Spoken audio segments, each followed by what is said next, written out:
Hey, Hello, Cody. everybody, and welcome to another episode of General Geekery. With me, as always, is JD, Hello. and we have a guest with us today, and JD will introduce. This is Olivia Clark. She's a friend of mine from some of the Star Wars collectors groups on Facebook. She is the reason why I have the Black Series Chopper and Kanan and Sabine for my Ghost crew. Because they were all out a few years ago, and I didn't buy them at the time, and then the prices just started going up because Hasbro stopped shipping them. Even the ones that have been re-released a couple of times still were hard to come by. Chopper's getting another re-release, but he's not going to be much cheaper. So, Excuse me. because I think Chopper's getting re-released because of the Ahsoka show, but I've already seen that the pre-orders they're going to sell out anyway. So, One of the um, EMTs that works with me was my partner for quite a while. He just got a new dog, and he named him Chopper nice. from the show. Um, Yeah, Brian, have you rectified the situation of have not watched Rebels yet? my time What are you doing? working 2 jobs, 3 jobs.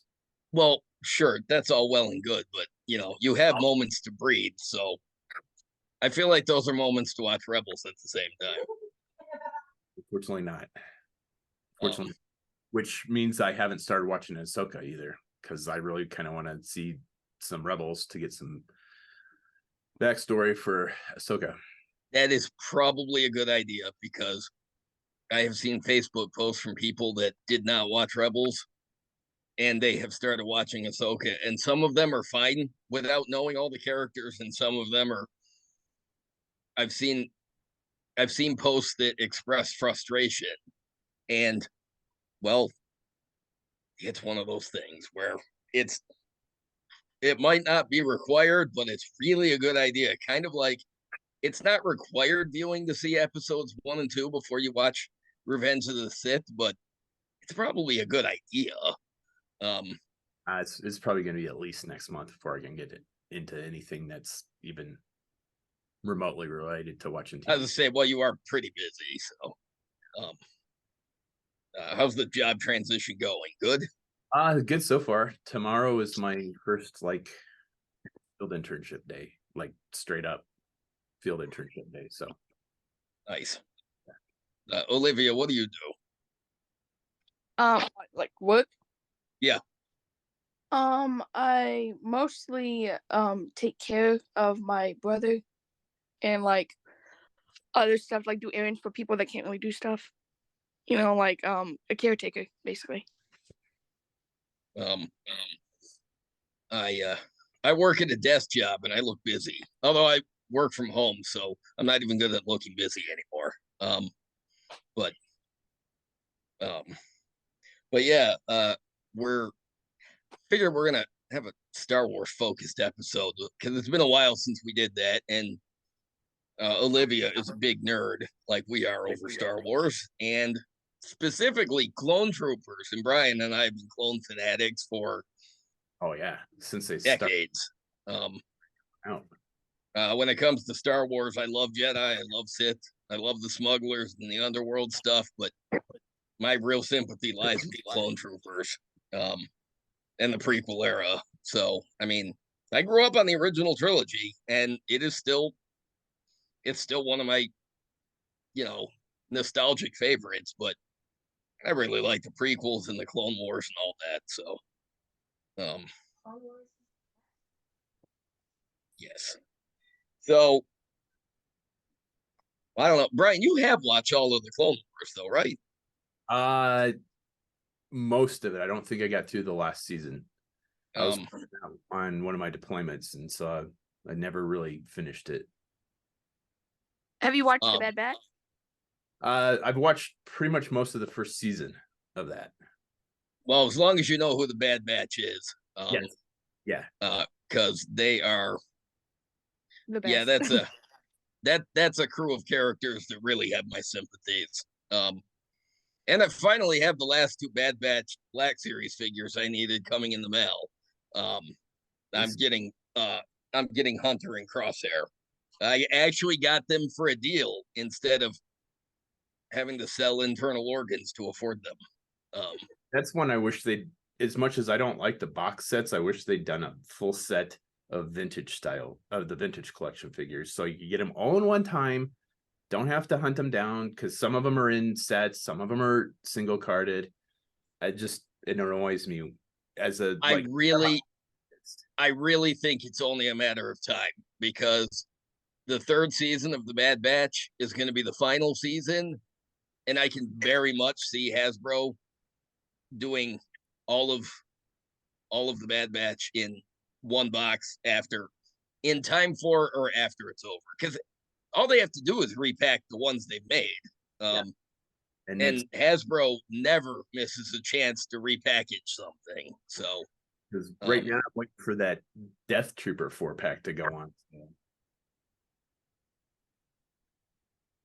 There's a 4-pack of 4 or 5-pack of Death Troopers. I think it's like $45. Oh, that's right. They did like the Death Troopers and the Snow Troopers and the Clone Troopers.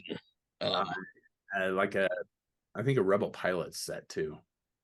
I know they did a Rebel Blockade Runner Trooper set, and I almost did it because when I think of the Rebel military forces, those guys in the eggshell helmets and the blue, those are the guys I think of first.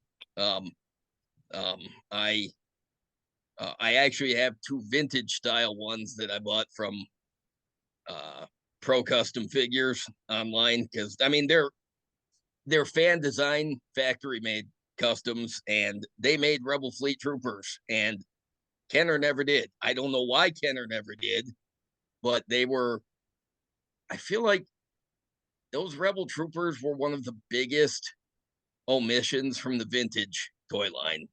And all the retro style stuff that they've gone back and done, like the 5 POA figures based on, still no Rebel Fleet Troopers. It's a very strange omission.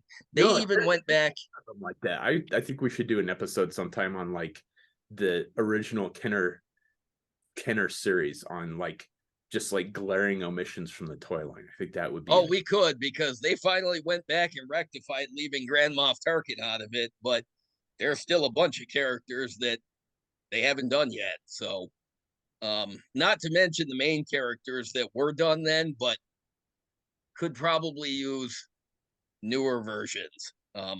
Yeah, but I mean I think that's a whole different story. I think there's just a ton of stuff that's like, why was there not a figure of this made? Even the Cantina aliens, they made what, 4 of them, but there's no rhyme or reasons to the ones they made, and it's just sad that a bunch of those never got made either. So, I'm gonna write that down. We need to do that episode sometime. I think we should. But yeah, we can talk about Clone Troopers. All right, so Olivia, who are your favorite clones? Like the Clone Commanders? Clone Commanders. Yeah. Oh wow, my favorite ones are like the whole Bad Batch crew. They're my favorites. Rex, Fives, and what was his name? Wolf, and then Gregor. I love all those. Commander Wolf is awesome. He's one I don't have, but I need one. My very favorite is Captain Rex, simply because as soon as he was introduced in the Clone Wars movie, I'm like, oh, where's this character been all this time? It's almost hard to believe that Captain Rex did not exist before 2008, because he's been so ever present with all the stories that clones did. That. Huh? Retconned that, so technically he did. Sort of, but he was. Well, because originally in the Clone Wars movie, it was supposed to be ARC Trooper Alpha. But then when the creatives decided that main characters named Anakin and Ahsoka and Alpha all just seemed to be redundant, they decided we're just gonna name him Rex and make him a commander instead of an ARC trooper. But it didn't take him long before the ARC troopers were reintroduced in the Clone Wars series. And yeah, I think Brian and I both have a penchant for the ARC troopers. I mean, they were a huge presence in the novels and the comics, but yeah, I can't get enough of the clones. They're I love them. All the clone focused episodes, those are the ones I've watched the most often, I think. It's just, and I'm glad that in the Filoni Clone Wars series, a lot of those clones from the movies got expanded on. Maybe a couple of them got left out. I'm not at all bitter about Commander Bakara and the Galactic Marines not being included ever, even once, as cameos. Okay, might be a little bit bitter about that one, but well, that's a tough figure to track down nowadays. Those Galactic Marines, remember the 30th anniversary ones? Man, those used to be, you can swing a dead cat and not hit a Galactic Marine, but now go look at the one, because I used to buy those by the half dozen for customs. Yeah, because the Galactic Marines, the basic clone troopers, and and like the 501st game, because they repackaged a bunch of those, a lot. And I had a bunch of them. And now now they don't even exist. In fact, ever since the vintage collection, the new sculpt of the clone troopers came out back in like 2012, I don't think the Galactic Marines have been redone, but the clones got the basic clone troopers did. My airbrush is on. God damn it. Yeah, when I got on the Zoom, I interrupted Brian's airbrushing time. Yeah, because we were like 10 minutes past our start time. So I'm like, the only way to get JD online is to like do something that I would have to stop doing and clean up. Otherwise, my airbrush is going to get clogged up. So, well, and Olivia does customs. Can you show off the clone trooper with the shark mouth painted on the torso? I love that. Laser Squadron. Yeah.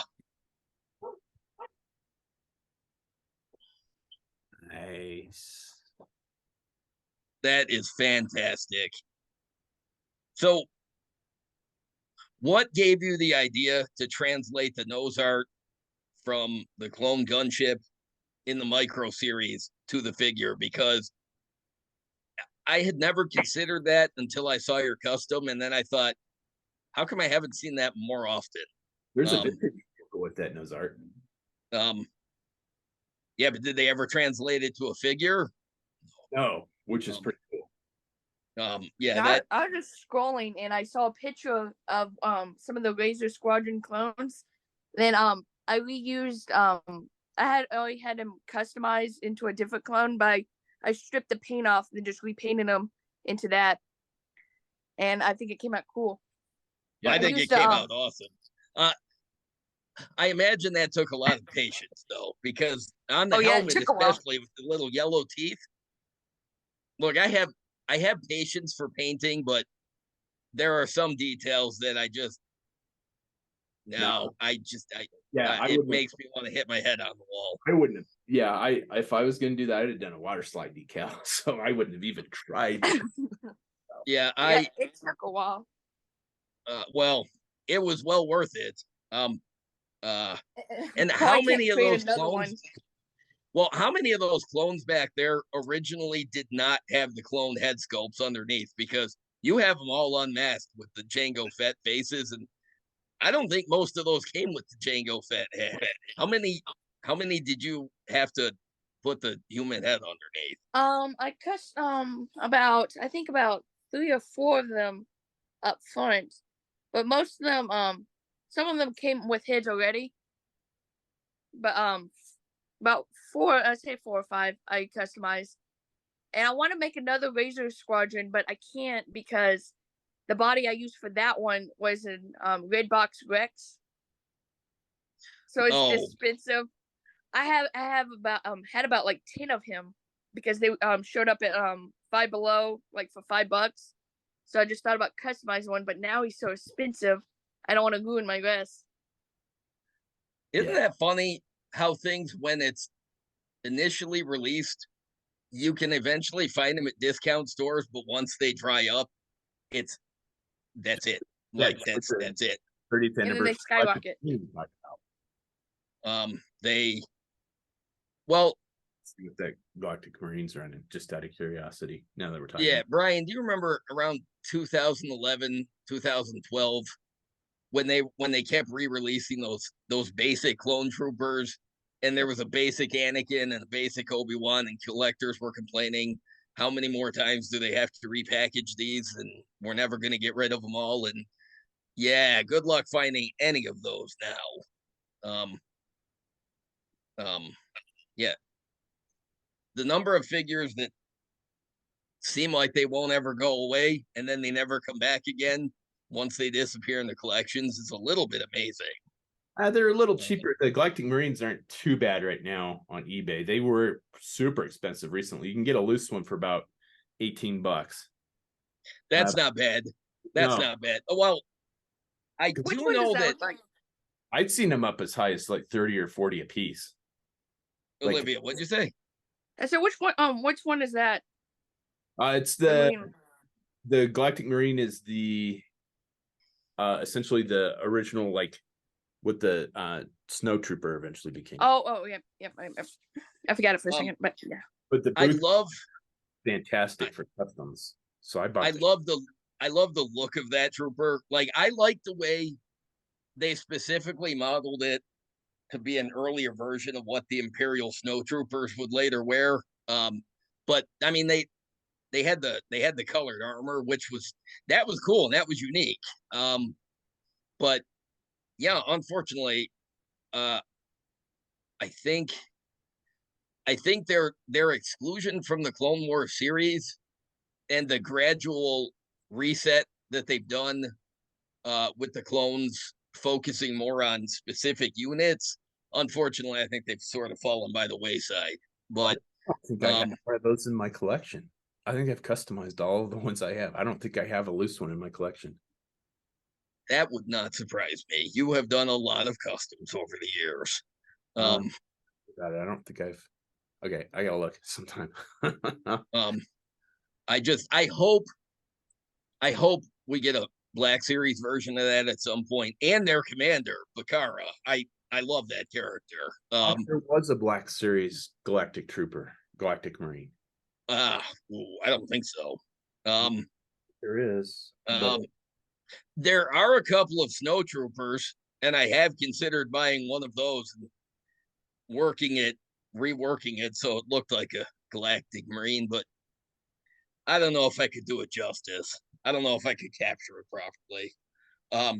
And my biggest complaint about the first order snow troopers is they lost the look of the evolution from the Galactic Marines and the Imperial snow troopers. And I'm like, yeah, if they don't have like the long plastic curtain in front of their face, I'm just like, no, it doesn't work. Okay, yeah, no, there's not. Yeah. I mean, maybe they'll make one eventually. I mean, Hasbro's done a lot of clones in the Black Series, but they haven't done that one. Yeah, I saw one time, but no, I guess not. In fact, one of the things that they've done is they put out a lot of commanders and captains for the clones, but not always a lot of the troopers. But there's a bootleg company on Ally Express, the China like eBay type site, and they somebody's made a bunch of bootlegs where they do have the troopers for these. And I haven't ordered any, but I've seen some good feedback on what I have considered it, but I'm afraid to go down that rabbit hole for fear of not being able to get out of said rabbit hole.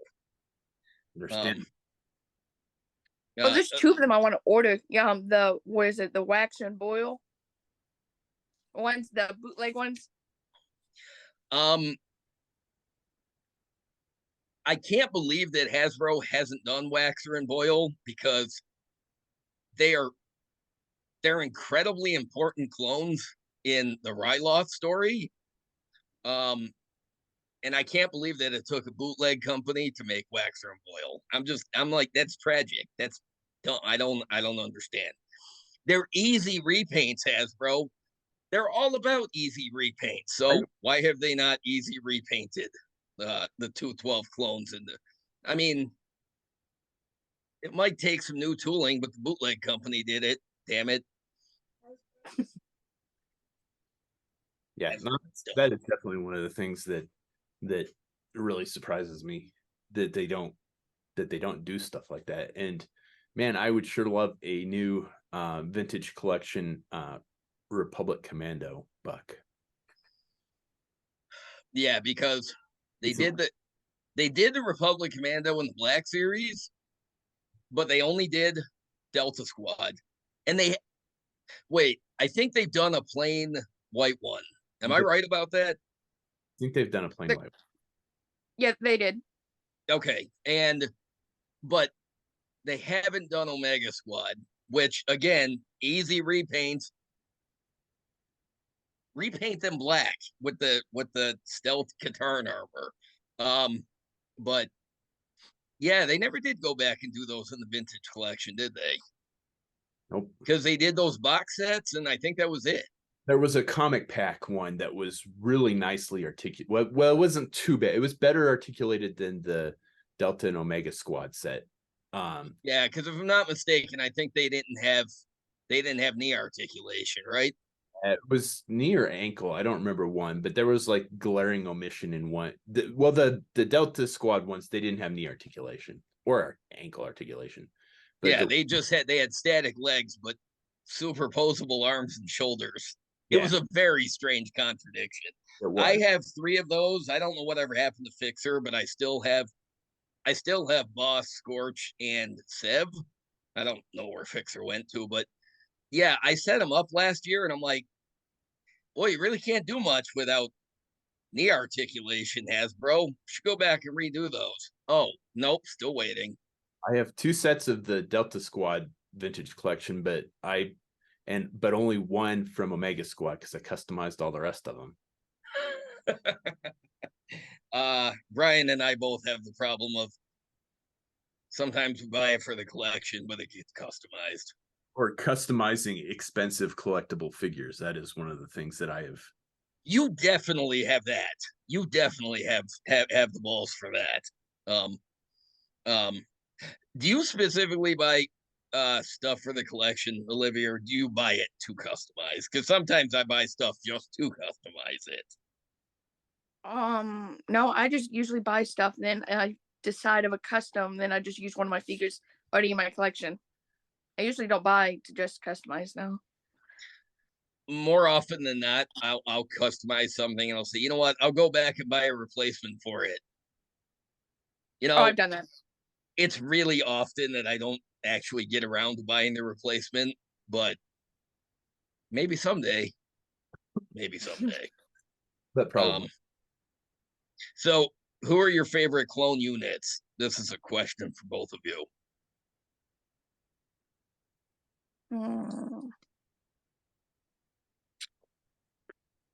Probably 99 and then 501st. Those are my favorites. Gotta be the 501st. And mine is obviously the Republic Commandos. Yeah, there's something about those guys. I love. Yeah, they're just. Well, I love the books. In fact, I reread the first. Did they make 5 or 6 of those books? Because they were the Republic Commandos, and then there was the Imperial Commando book. We only did 4.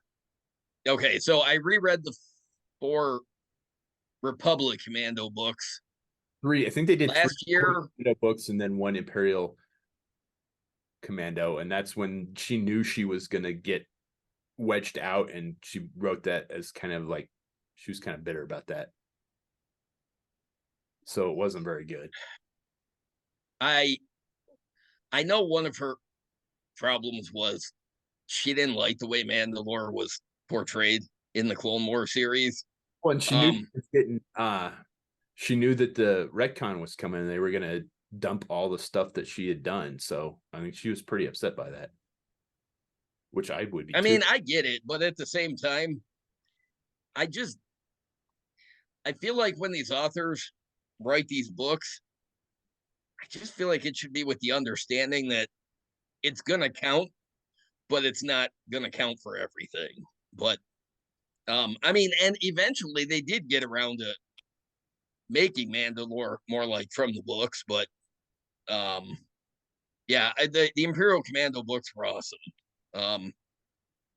And then last year, the novel, the publishing company started going back and they started republishing the Legends novels and calling it the Essential Legends collection. And they were bringing out unabridged audiobooks of a lot of Star Wars novels that had never had audiobooks before.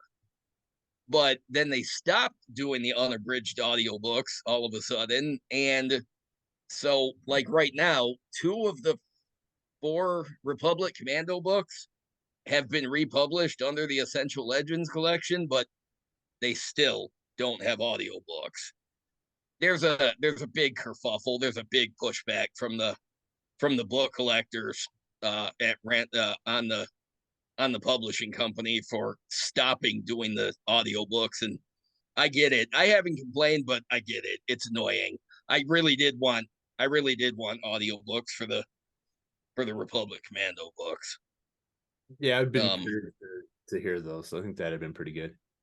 I don't know why they didn't, but who reads them too? Huh? It depends on who reads them too. Well, I will say this. Usually they're pretty good about getting the best choices for the books. But yeah, all the novels that they've done that focus on clones, yeah, they've been short-staffed in that area. Ideally, if they were gonna do the Republic Commando books, I would like them to be done by D. Bradley Baker, who voices all the clones in the Clone Wars series, but I don't know if they could get him to do the audiobooks. I do wish for it though.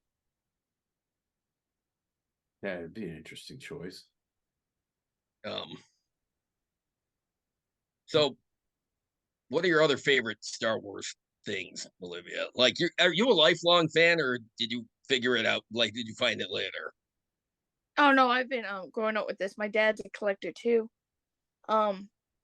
Just been obsessed with Star Wars since I was a kid, and it's just grown into an obsession.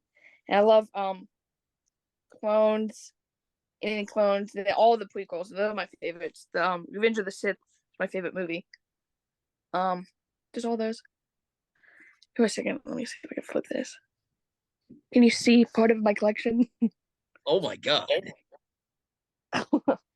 Oh my god! This is just my bedroom. I got like 2 more rooms. Those giant clones. That's awesome. That's cool. I found those on Facebook. No kidding. I have never seen those before. That is really cool. And you got what, Funko Pops and Oh yeah.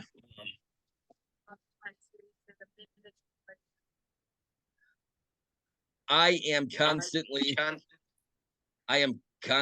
amazed by people's abilities to organize their collections, like Brian's collection, your collection. I have no ability to organize any. What'd you say? I try. Mine's not as organized as I want it to be. Yeah, but you still have a whole room set up with a really cool display. I don't have the ability to organize like that. I kind of wish I did, like shelves full of stuff. I don't have it. That is awesome to see.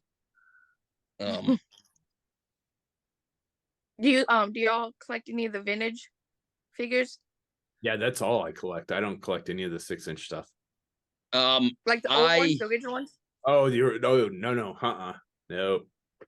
I do have some figures when I was a kid, and unfortunately I got rid of them. My aunt tried to stop me But unfortunately they got sold before she could come down and stop me. So I got a buddy here in town that has a complete collection of the vintage stuff though. Nice. That's cool. I have some of them, not from when I was a kid. I don't have any of them from when I was a kid. I went back and I rebought like the bounty hunters from The Empire Strikes Back. I have a couple of the skiff guards. I do have a Bespin Han because that is the best Han Solo figure they made in the vintage line. And I do have, well, of course I have Lando Calrissian. And then I've got a couple of the pro custom figures. I've got the Rebel Fleet Troopers and Captain Antilles. I do have one from the vintage. That's what makes that hard to talk about. This is like, okay, do we talk about the vintage collection, which is a collection of 4-inch figures that is currently out right now, or we are talking about the vintage figures from like 1977 to what is it, 1984? Yeah. That's okay. I do have one in my collection. I have a yak. What is it? Yak face. So back in the day, when we were all on message boards, I was on yakface.com. I've won a couple of the custom contests there. I won a lightsaber. My Darth Vader lightsaber is from there. But when I deployed to Afghanistan, the guys all got together and got me a yak face. That's amazing. That's a like, isn't that one of those super rare, hard to get? Expensive ones, yes. Yeah. That's amazing. I didn't realize you had that. That's amazing. Yeah, it went to Afghanistan with me. I brought it back. I'm not sure where it is right now, but I know I have it. That is so cool. I had no idea you had that. That is so cool. It's all got together in the yak face to take to Afghanistan. I was at a couple of 2 weeks ago. I went to a toy store here. They call it that 80s toy shop, but they have a lot of toys from the 80s, but they have just as much, if not more, of much more recent release stuff. But it is all stuff that's got nostalgic, like the stuff from the 80s, but the new versions of it, like all those $50 Ninja Turtles and shit they're making now. But they do have a locked case with a bunch of vintage Kenner Star Wars, and they all come in they're all stored in little acrylic cases that the real high quality, like the shatterproof ones. Oh, and they do have a vintage yak face in there. And I was just curious on the price, but I decided not to ask because I thought they might be offended if I laugh at their answer. I mean, the store has a lot of cool stuff. I do find them to be a tad bit overpriced, and not from the viewpoint of, oh, I wish it was cheaper, just more like it's not made of gold. I don't think it needs to cost that much, especially for newer stuff, like on the card, like the Black Series archive stuff, which is basically, this is Hasbro repackaging Black Series figures that they made years ago. All of those in the card are like $30 each. It's an archive collection C3PO. It doesn't need to be $30, but it's $30. It's a little steep, but it's kind of one of those places where I go in more just to look at everything, because I know I'm not going to come out with much. But like stuff that I never see in stores, they have it there. And I'm like, oh, this is probably why I never see it in stores. They go. I think they bought it, and now it's in their store for more. We've got a couple of stores like that here in town. There's one I haven't been to yet, but there's a couple in the mall where we go do like community hour or spotlight hour for Pokemon. And yeah, their stuff is just like stupid insane, and they're like snooty in there too. Like they've got this, like knowledge that nobody else has about why these toys are so expensive. Yes. Stick out of your ass, man. So a little bit like the comic book guy on The Simpsons, the actually guys. Ooh, I have trouble with the actually guys. I don't know why, but I just have trouble with that. I'm not a violent person, but it makes me want to punch them in the face. But whatever, or take a lightsaber to them. But whatever. Oh, They, I no. will say, with the '80s toy shop, it is the only place that I've seen the vintage retro style, the complete collection of the vintage retro style Mandalorian figures. I've never seen most of them on a shelf here in town in the normal like Target. The only ones I've seen are those weird prototype ones that they make like that Oh, have those different colorful colored ones. limbs. Yeah. Mhm. I don't understand the appeal of those. Maybe it's just me, but I don't get it. But yeah, those are the only retro stuff I ever see on the shelf here. And then I went into that store. I'm like, yes, this is why. Um, um, I I don't think, yeah, I don't think I'd buy them all, but there are certain ones that I would like to have, but I'm not paying increased prices just because you bought them at Target before I got there. I can't get behind the retro stuff, man. I just like we've talked about before. I mean, that's why I switched when I was a kid, switched from GI Joe to GI Joe from Star Wars. Was the articulation was better. They were funner to play with, and ever since then, I do not like 5 points of articulation figures. I very rarely bought some of the like retro stuff. I think the only thing that I bought that has 5 POA right now, I bought 3 of the Super 7 figures for GI Joe. Oh, okay. All right. Oh yeah, I sent you one of those, didn't I? Um, um, no, the Funhouse clown, the snow serpent guy, because you used it for a custom. Um, but Master Drum. yeah, uh, Olivia, do you have any of the vintage stuff? I don't collect any of the new ones, but I have almost a complete of the vintage, like the original ones. I'm missing Blue Snaggletooth, and that's it. But I have all the rest. Ooh, that's a Yeah, that'll cost you an arm and a leg to get. Yep, I it's mean, expensive. literally a whole arm and a whole leg. Um, that is one of those that I have never owned one, but I like it. I don't like it just because it's rare. I like it just because it's weird and interesting. Because if you can find Snaggletooth on screen, he actually doesn't look a whole lot like either of the vintage Snaggletooth figures, but I like the retro silver space boots. Um, I I just want him to have a complete set. right. I know. What's crazy is the town over next to me, someone was going around like like when people throw stuff to the curb and like pick it up. Someone threw away a case of the vintage case of Vader's head. It was full of figures, Uh, and Blue Snaggletooth was in there. And someone posted in the local group in mine, and oh my god, oh, I you would have missed. cried if I found that. right. No. And what a crazy thing to throw out. Like, I know, like, why don't you just sell them instead? Why throw them to the curb? It was full of figures. Had other cool ones in there, but that one, the one I remembered because, dang, someone got lucky that day. He's always sold them all off. uh, well, I'm not surprised by that. That is, I, yeah, I had the Darth Vader case when I was a kid. I had the C3PO case when I was a kid. And the Darth Vader case. Um, but Oh shit. what happened? Oh, double-sided tape does not seem to be my magic solution for carding my figures. No.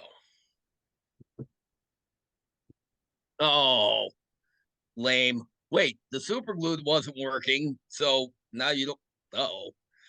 Oh, Olivia, all those toys that you see on the wall behind him, those are all custom carded figures that he made, and uh, he Is that your Sherlock custom? Was that what that card was? What what did it do? Fall off the wall? No, it fell off the card. Or yeah, I mean, that's what I mean. What when it was hanging on the wall? Oh, that sucks. No. The super glue tends to make the ink in the card run. So the double-sided tape was kind of my solution to that, but does not seem to be working, because that's not the first one that's happened to. One of my Pulp Fiction ones came apart, and my Scarface came apart. Have you tried like spray adhesive? I'm just throwing out ideas here. I don't. That coats the whole card then. Yeah. Yeah, I'm kind of stuck on that. Yeah, Brian tends to open most of his toys, but then he makes customs where he puts them on his own cards, and it's really awesome to see. But I don't think I'd want to deal with the frustration of it. You have your share of problems with the process. And all of those are autographed, except the Evil Dead custom, which still pisses me off right now. All right, that was supposed to get autographed, but supposed to get autographed. Hey, you want to talk about how bad that convention was? Holy shit, man. So I found a picture from 2 years ago when we went to go see to Colorado Springs Comic-Con. We went to go see, I went to go see Sam Jones, who was Flash Gordon. When I was growing up, we had HBO. So all those kind of movies from that time period were on every summer, like 3 times a day, all summer long. So I've seen Flash Gordon probably more times than I can count. So I'm like, I gotta go meet Sam Gordon. And I had the lunchbox set from Boss Fight. And I knew a couple of the Boss Fight guys. So, went and talked to Sam Jones while he's setting up his booth. There was nobody there. So we talked for like 30 minutes before he was even ready to sign something, because he was setting up his stuff. And it was like there was maybe 50 other people in the picture, like spread out, maybe not even that many. And then this year, you couldn't move, literally could not move. I stood in one place for 30 minutes trying to get to one place because it was so packed. The only reason we got in that building is because I had a timed photo op with Bruce Campbell. So we got in through the disabled line, because they're like, disabled and anybody that's got a William Shatner or Bruce Campbell photo op come in this line. The lines out the building were probably several hundred long, and there was 3 lines. I mean, it was taking hours for people to get into the convention. And then finally did get in, got my photo op, and then couldn't get to the booth where Bruce Campbell was supposed to be, and then got there and they're like, oh, by the way, you need a paper ticket. Well, how do you get a paper ticket? Oh, we have to get in this line to buy it. Okay, so I get in this line. Oh, we've capped those. We don't know what we're going to do yet. What the hell? Oh, So I at would that have point, lost it. I did. I'm like, fuck this. We are leaving. What kind of system is that? They've outgrown. I mean, number one, it's definitely grown big enough to the point where they can get people like Bruce Campbell and William Shatner. Because I mean, they had a huge group of talent come in this year. I mean, Chekhov was there. I mean, they had a bunch of people from the Mandalorian. I mean, just like they had a bunch of people from a bunch of different like genres. It was impressive. They had Jamie Farr and Loretta Swit from MASH. I mean, it like spanned everything. Wow. They had a shit ton of people there for guests, and was amazing. But they've outgrown the venue, and there is no place bigger in this town to put it. Damn. Yeah. So they can't even just find there is no new spot. There's no new spot. This is probably the biggest place in town that they can put it. So you basically paid a whole lot of money to get a photo with Bruce Campbell of him holding the custom that you made of Ash Williams. And you have nothing else to show from that convention. That's No, that's not entirely true. We did get to talk to and Emily got John Delancey's autograph. all right. That's cool. I didn't see it. I didn't see that picture. So, I didn't post it. But all right. So you each got to meet one of the celebrities you went for. But I and didn't figure autographed. Dude, that sucks. Wow. What a shitty convention. So are you thinking of going back next year or telling them to fuck off? It depends. Right now, I'm in the like fuck off mode. Yeah. But if it's like A-list celebrity that I want, not going. If it's like B-list celebrity or something that I have a custom for, I'll think about it. But if it's I'd seen Bruce Campbell before at Denver Comic-Con, and he had a shit ton of people on. I'm like, I don't know how they're going to get this many people in the Springs Comic-Con, and they couldn't do it. So, and we went on Saturday, which was probably horrible thing to do. We should have gone on Sunday. Yeah, Sunday's usually the best Yeah, day. but I was gonna say, was it there on Friday? Could you have gone Friday? I'm just there on Friday. Wow, that's or I would have gone on Friday because I was off, so I would have gone, but he wasn't there. He was only there Saturday and Sunday. Yeah, I don't like crowds. I'm not a big fan. I often make a joke that when I go to like yesterday, me and a couple of my friends went to a park for Pokemon Go, and we drove into the park, and I'm like, oh, it's people here. I don't conventions with giant crowds. I don't handle that very well. Because in 2018, when I went to that one convention to stand in line to get the autograph from Billy D. Williams, I don't think I would have stood in that line for any actor that didn't play Lando Calrissian, because and that crowd at that convention sounds like it was maybe a third the size of the crowd that you were dealing with at Denver Comic-Con or at Colorado Springs Comic-Con. This was not my year for conventions because John Barenthal canceled at Denver Comic-Con. Are you going to any more conventions this year, or are you just done? Well, I don't know. There's one in November. Denise Crosby's going to be there, and that's one of the few autographs Emily doesn't have for the next generation. So I don't think she's made a decision on that. She's had a rough summer with a bunch of stuff, like her folks' wedding. I saw. So she has. I saw a photo of Denise Crosby from a convention a couple of weeks ago, where she was holding up a big, like one of those inflatable costumes, the air blown costumes, but it was just an all black figure, and she was holding it up like it was Armis from the episode of TNG where Tasha Yar died. I'm like, well, at least she has a sense of humor, so she probably would be cool to talk to. That's up to Emily. She'll have to. She knows when it is. She'll have to decide on that. But that's one of the few, because she's got the 90s Playmate figures on the card that are autographed, and she has most of the original Bridge crew. So the only one she doesn't have is Denise Crosby, Marina Sirtis, and Patrick Stewart. Yeah, Patrick Stewart doesn't do a lot of conventions because why does he need to? I don't know. Olivia, do you go to conventions where you are? Because you're in Memphis, right? Yep. So I mean, there's probably no shortage of conventions there at least down there in Memphis, don't they? Not many. They have some in Nashville. There was one I wanted to go to, but I wasn't able to make it.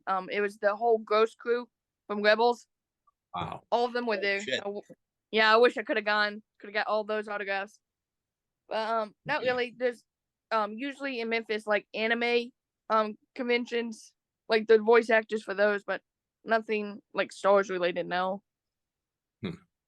I'm jealous of because he had pretty much the whole cast of Sons of Anarchy recently. Yeah, they had. Yeah, who was there? Most of the main cast except for Charlie Hunnam was there. Yeah, because Bobby was there, Tig was there, Yeah. Except Roman and Charlie Hunnam. And like those are the autographs that I still need. Yeah. But that convention, I don't know what kind of wildlife was running that convention website, but Oh, I know. they need to get humans to run the website, humans that know how to email, and humans that know how to change the text on the website. So, because for months before the convention, they were pre-selling the tickets on the website, Right. and they had all the pricing tiers listed. And I mean, really, just for me to go for a day pass, just to go see the sites, not really worried about meeting any of the celebrities. Um, it was a little bit expensive, but I couldn't remember what it was that weekend. So I went to the website and I looked at it, and they had changed the website from the pre-sales to just a message that said tickets available at the door with no prices listed anywhere on the website. I'm like, what kind of morons are you? You realize that people who didn't buy their tickets ahead of time, they're going to want to go to this website to find out how much they can expect to pay. Well, since it wasn't on the website, they had the phone number to call. So I called the phone number 3 times and I left 3 messages and I got 0 callbacks from somebody that could have maybe just told me what the prices were. So I went on the Facebook page for the convention, and Brian went on the Facebook convention. Just so I thought, well, if I get a second set of eyes, maybe I can find something on the Facebook page that I'm missing. Well, he looked, he didn't find anything either. And nobody from the convention was responding to the Facebook comments because I was far from the only person putting a Facebook comment that says, how much are tickets at the door? There were a lot of people, and nobody from the convention could be bothered to answer that question. So I wound up skipping it because I thought, if the tickets are like $20 and that's all I've got with me, well, that's okay. But what if I get down there and the tickets are more than that?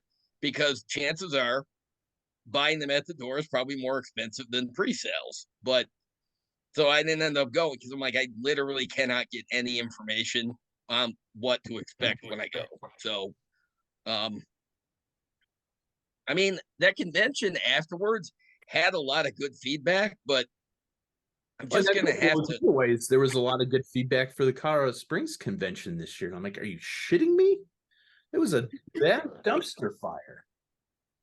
That's one of those situations where you want to say to those people, wait, did we go to the same convention? Because I don't yeah, because the convention I'm talking was the Nickel City Comic Con, and it was the same one that in 2018 I went and I met Billy D. Williams, and it's the same one that in 2020 I was supposed to go to meet the cast of Cobra Kai. Oh, that's right. Before COVID canceled all the conventions and everything, and they didn't know that. Yeah, so 2020 and 2021 they didn't have that convention at all, and then it came back last year, but at a much smaller scale. And this year they had a shitload of celebrities, but nobody from Cobra Kai. So if the Cobra Kai people show up next year, I'm going. Not to meet Ralph Macchio, he's fine, whatever. I want to go meet Billy Zabkin and Yuji Okamoto. So a lot of the Karate Kid is cool, but he's not my favorite. Guys don't do like repeat conventions. Once they go to one of those places, they don't usually go back, as near as I can tell. Well, and that probably is what happened, but I'm like, but they didn't actually go the first time, so that's a good point. But I don't know. And there is another convention here called Erie Con, because Erie, Pennsylvania is only like an hour away. Okay. And it was showing up on my Facebook timeline. So I went and I looked at the guest list. Nothing. I mean, there's a couple of there's an actor or two from like a horror franchise, and like the guy who played Jason in the like Friday the 13th, and a few anime voices, but nobody else listed. And they always tout cosplay contest. Cool. I'm not going to cosplay, but they don't have any other events listed. It's like Artist Alley with no artists listed at all. The cosplay contest and a few celebrities, nothing. There's no listing for other events going on or whatever. So I'm like, it's possible that it's not a big convention yet, but I'm not sure. So Speaking of Artist Alley, we got to get Lauren back on the show. yes. Oh, speaking of which, I keep forgetting to say, hey, you should mail me my autograph from Greg Land when you get a chance. Oh, shit. I keep forgetting to mention it until just now. It's in the artist. Oh yeah, we got one of those big plastic tubes to put art in. We call it the art bazooka. It's in the art. So we just never unpacked it when we got back from Comic-Con. I completely. That's all right. For the last, I don't know, 2 months, I just keep forgetting to mention it. So I thought I just mentioned it now. Had that. Yeah, it's in the art bazooka. It's upstairs. Well, that's cool. As long as you know where it is, that's cool. No, I had to think about them. Like, shit, where would that? Oh, yeah, we never unpacked the art bazooka. 3 years ago, Olivia, I was at his house and I left a pair of socks when I left. And for the entire year before I went back, they left the socks in the same spot that I had put them down at. So it does not surprise me to find out that he has not unpacked the tube with the art in it. Yeah.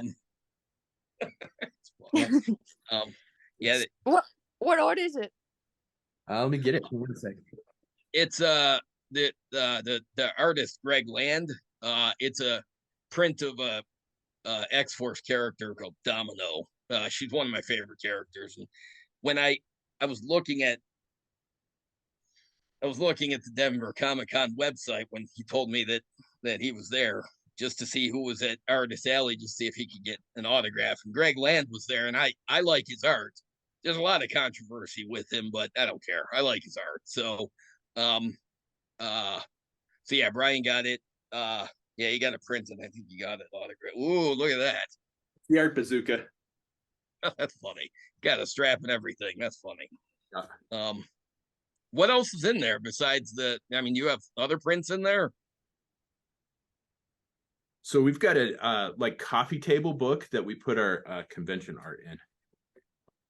Oh, okay. From Lauren, I got a Darth Talon. That's sick. That she autographed. Nice. She didn't have stuff with her, so I was gonna ask her to bring some, but I forgot to.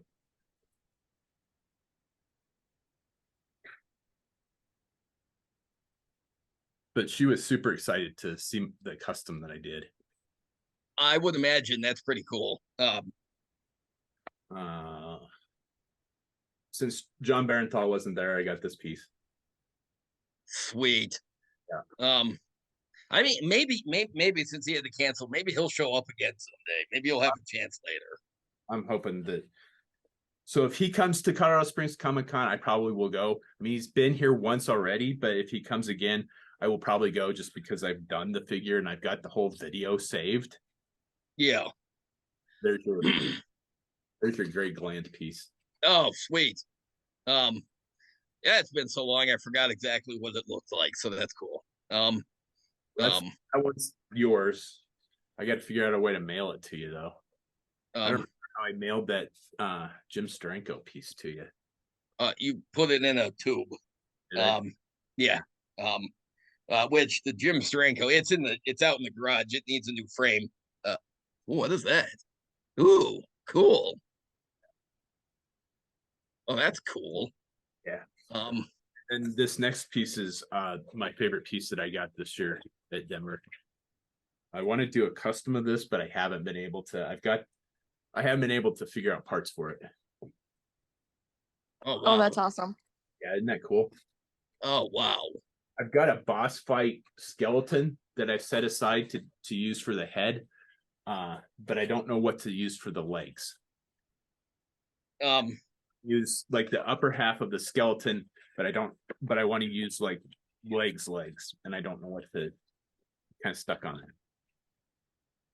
Well, I end up using like Marauder parts or something. I don't know. well, you could always go with the robot legs. I For thought the about bottom, that too. for the bottom half of the skeleton. Yeah, Um, but I've got the I had a boss fight skeleton here somewhere. Well, I got two of them. One of them sitting here somewhere. I don't know where it is right now. one of Brian's least favorite things to do is sculpt, and I'm already picturing the text message where he's sculpting the horns onto the skull and texting me to complain that he hates sculpting because he's gonna have to sculpt all the horns. So, Thought it's occurred, but yeah, yeah. At least I'm not going to do like the big ones. I couldn't do that. I don't have that skill. But I don't know if I could do the overgrown horns, but yeah, the little ones I could do. Skeleton is. Damn it. Who knows? It's here somewhere.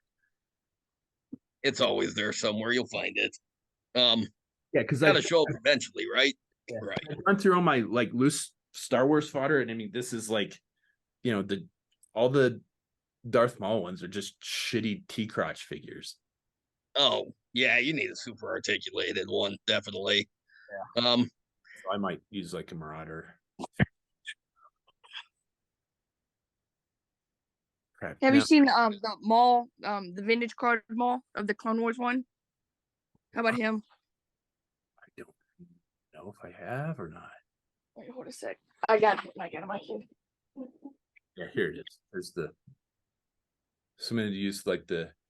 Oh, that's cool. Yeah, I'm gonna use from like the spine, from like the pelvis up. This one. Oh, wait a second. Let me straighten his legs out. Add him pose. This one right here. I don't even think I've seen that figure. I have either. Oh wow! It's the vintage collection Clone Wars Maul. Huh. That would. Oh, that's cool. Yeah. He has a cool head sculpt too. His face put in looks like wait, put. Brian, I'm actually surprised you don't have that figure. Yeah, it's the thing here is none of the stores carry Star Wars stuff. When they do have Star Wars stuff, it's always the peg warmers. I mean, there's like 5 Lando Calrissians on the shelf right now. Last time I checked.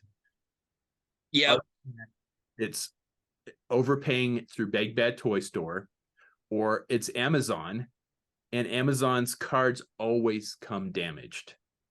And yeah, I went to card because that's how my Star Wars stuff's displayed, is on the card. Yeah, here's the card of them. Oh yeah, nice. Oh, sweet. Huh. Yeah, I don't even remember seeing pre-orders for those. I mean, I don't exactly have my finger on the pulse of pop culture now, but yeah, I don't remember it. I went to Target this morning. I knew they wouldn't have much, but they have their standard selection of 4 or 5 Return of the Jedi Leia's, 4 or 5 Return of the Jedi Lando Calrissians, the whole peg full of Zero, the droid from The Mandalorian, and some of the micro series, the vehicle things. That's it. They have nothing else. They have nothing vintage, nothing retro. It's just sad.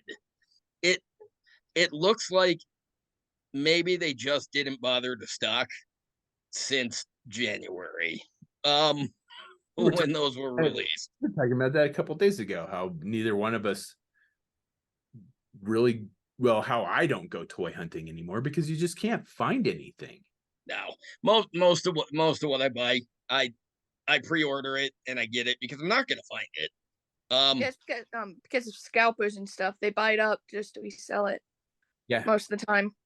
My buddy that was on the last episode, Julian, when he was here, we learned very quickly that Walmart and Target were not the place to go toy hunting, because I took him, we spent one day and went toy hunting. And we learned really quickly that the best place to go is GameStop. Um, Yeah, there's a bunch of stuff GameStop is that's usually more expensive than like Target or Walmart. Exactly. So I mean, it was definitely a trade-off. So I mean, each one was different. Each one had different stuff. Each one had different stuff on clearance, and but they had stuff. yeah, GameStop is an interesting experience because you can go to 3 different GameStops and find 3 completely wildly different selections of all the same toy lines, and you can find wildly various clearance prices with no consistency anywhere. The one GameStop here had a shitload of battle droids and scout troopers from the Gaming Greats line, and then they clearanced them and they disappeared. Like they clearanced them like $2 or $3 off and they disappeared. And the because when they clearanced them, I missed them. And they hang on. Brian, can you pause it for a second? Hang on. So yeah, I used super glue. It made the ink run. Luckily, it kind of fits in with the how the card looks anyway, so it's not noticeable. But yeah, it made the ink run. It's foggy London. You can attribute it to that. You can't really tell, so I'm okay with it. But yeah, the super glue doesn't work, and apparently the double-sided tape doesn't work very well.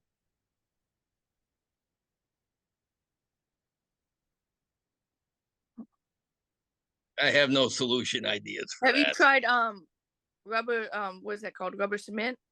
It's kind of like a glue. No, I'll have to look into that. I've tried hot glue.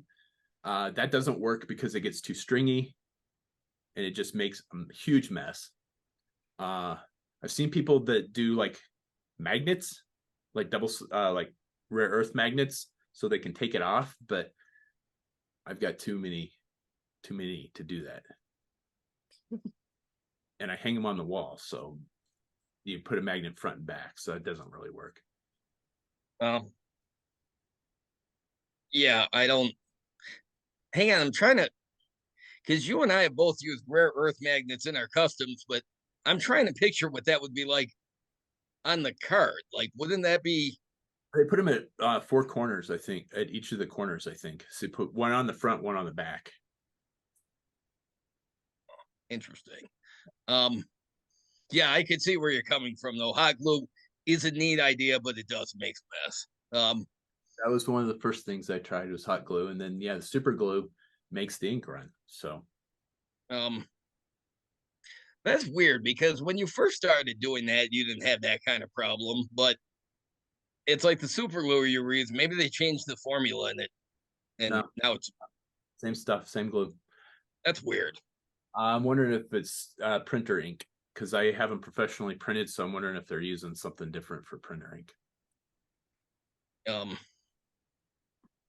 Well, because you've got the printer you make the water slide decals on, can you not use it to make card art? I'm just curious. I have no idea.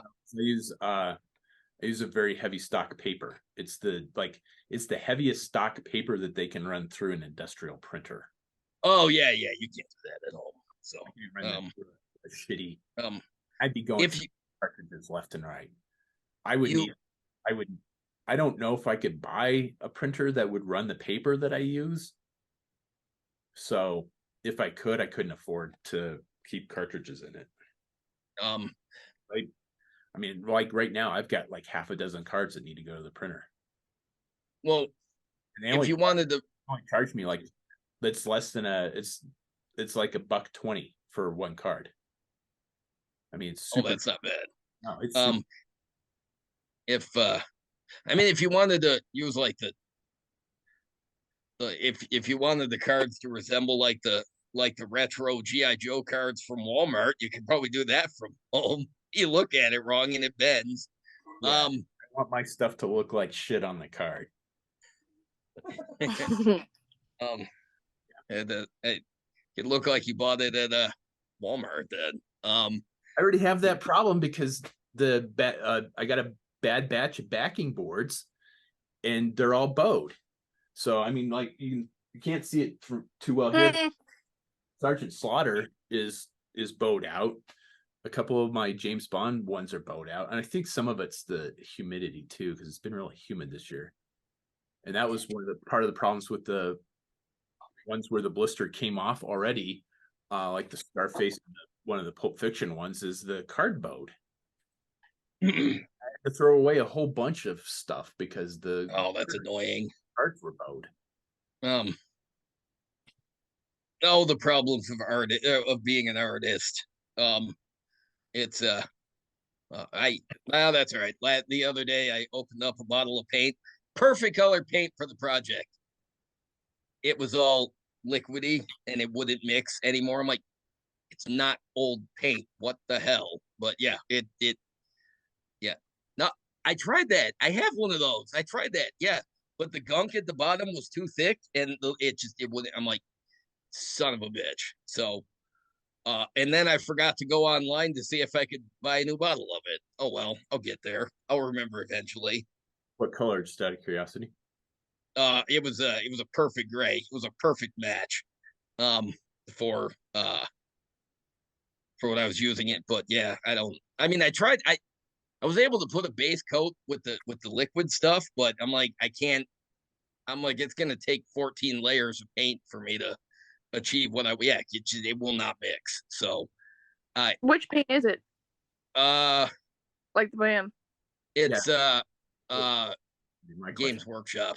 Yeah, it's really weird because usually I don't have that problem, I've never but had. every once in a while I'll pull one out that just it's like whatever pigments they put in there, it doesn't mix like the rest of their lines do. It's very strange.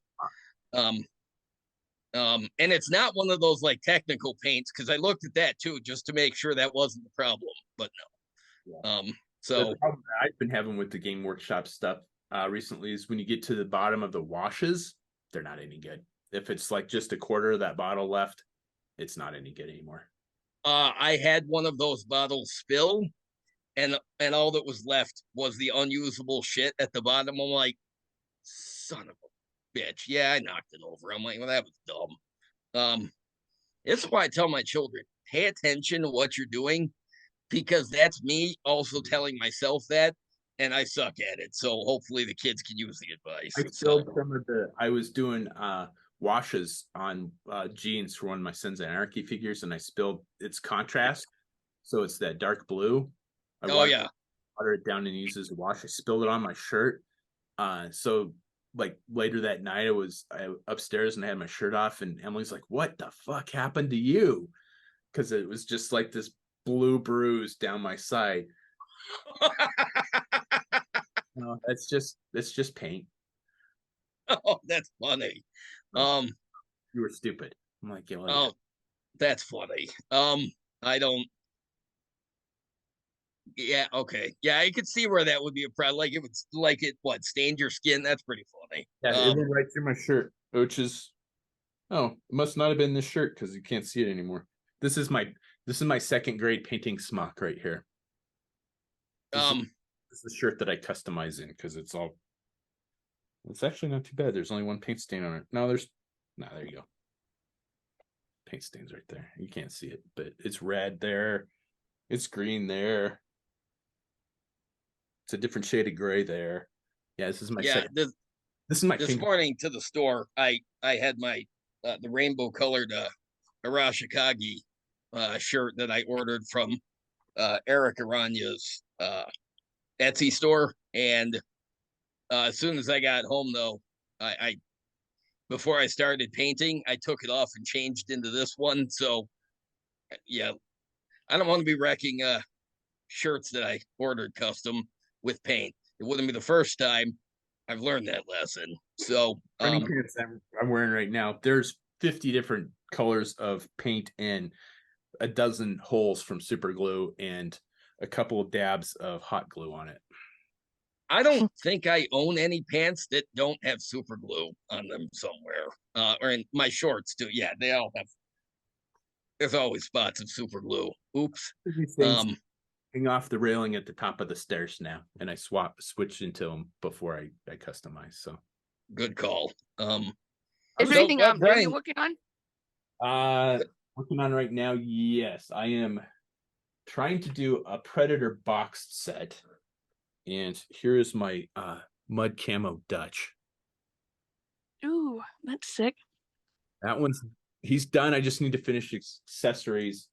And then I'm kind of stuck on doing a Predator for the set, and that's the last figure I need for that like 15 figure box set. You just do 4-inch figures? I've done a couple 6-inch figures, but only 3 of them. And then this is what I'm working on for Predator. I don't so like a camouflage Predator, but I don't. Who makes the Predator? I don't know what company it came from. I had toys. Oh, okay. So I'm thinking about dry brushing it with some lighter green. I don't know. I haven't decided, but as soon as that's done, pulling the trigger on the box, and then that's a 15 figure custom box set that will be done. Your ambition impresses me all the time. Then I'm waiting on a head from Craniac, and that will be the last Sons of Anarchy figure. And then I will be pulling the trigger on that box. Who's the last character? Tiny. He was the older guy. He was one of the Bajoran guys in DS9. He was on a couple episodes. Oh, okay. Yeah, all right. And you've never made him, right? Like this is the only one that you've only made the one, right? I haven't made any because I'm waiting on the head. No, that's what I mean. Is he's the only character that you haven't doubled up on now, right? Yeah, because I haven't made one to begin with because I'm waiting on the head. The other one that I haven't doubled up on is Mark Boone Jr.'s, and I've got the parts, some of the parts for it for the second one. And then that's it. I'm like caught up on stuff except for my G.I. Joe Flaming Moth box set, which I'm stuck on ideas. I mean, you'll get there eventually. Then working on Captain Gridiron from G.I. Joe. Sweet. Oh, that's cool. I'm sick of kicking that around. I can't find the gear that I want for it, so I'm just gonna finish what I've got done and then call it a day on that. And I'm working on Jason. God, I can't remember his last name. Jason from SEAL Team, the CBS SEAL Team. Jason Hayes. So that's where I'm on that. Yeah, Jason Hayes, Bravo leader. Yeah. So I've got most of that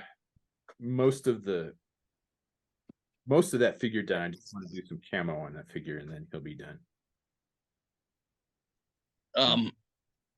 There's a there's a Star Wars book called Honor Among Thieves that was published just before. No, it was published after Disney bought Lucasfilm, but it was published before they made the decision of what was going to be canon and what was going to be considered legends. But it's one of those books where the author only wrote one Star Wars book. It focuses on Han Solo, who isn't a favorite character of mine, but for some reason that book just got my attention and held it there. And it had a couple of characters in it that only ever showed up in that one book and haven't shown up in any of the canon material since. But one of them was a rebel agent named Scarlet Hark, and one of them was a bounty hunter named Boston Ray. And I made Black Series customs of both of them based on what very little reference material there is in the publishing world. And it turns out I didn't really like any of the reference art for Scarlet Hark, so I kind of had to make it up.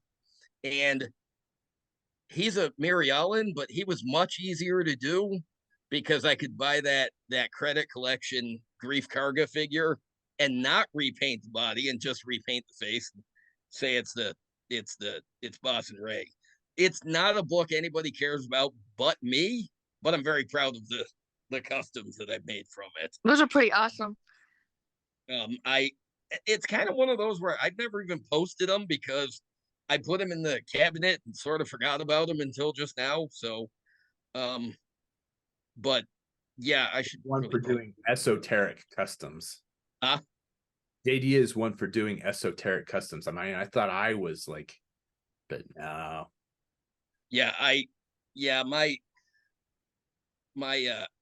penchant for crazy obscure characters, it's nonstop. I don't Like so we've each got like a signature, like this is one of our signature customs. So JD is like esoteric customs and mine is like female specialty troopers for Cobra.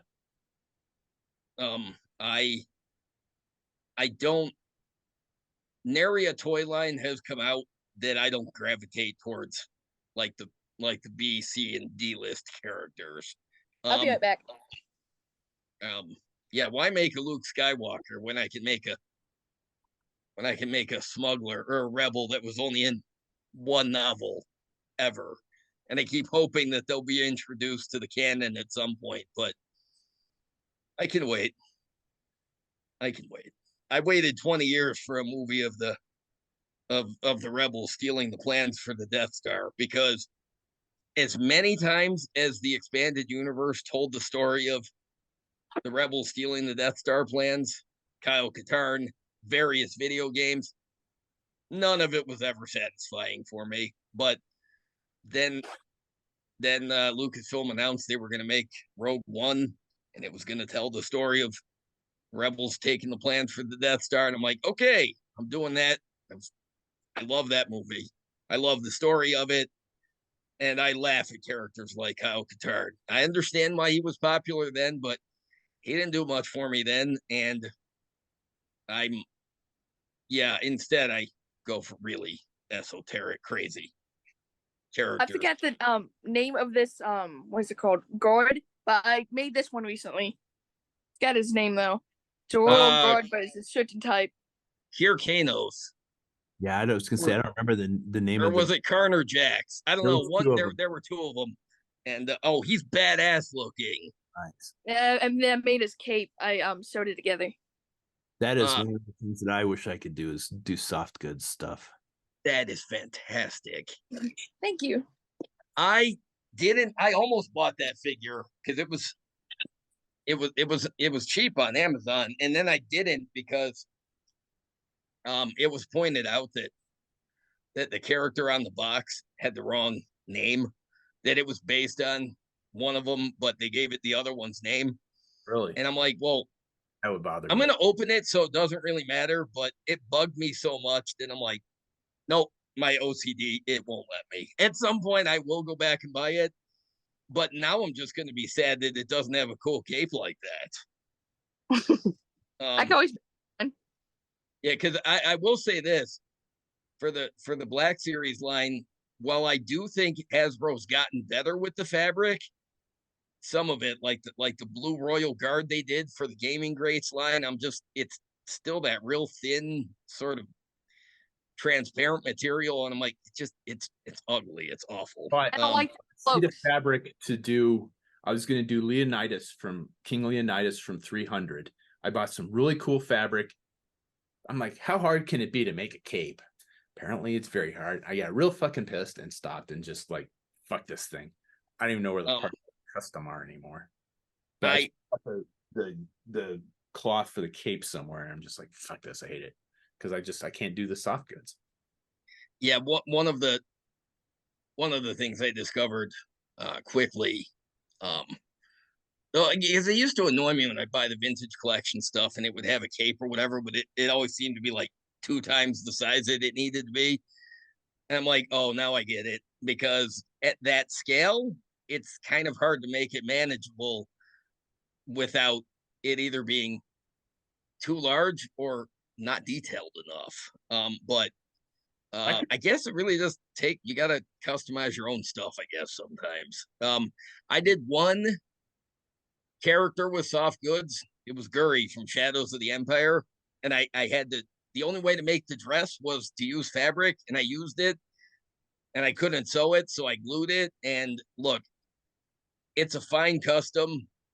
It's not going in the front of my display though. I've got I'm working on Connor McLeod from Highlander, and I got a soft goods cape off eBay.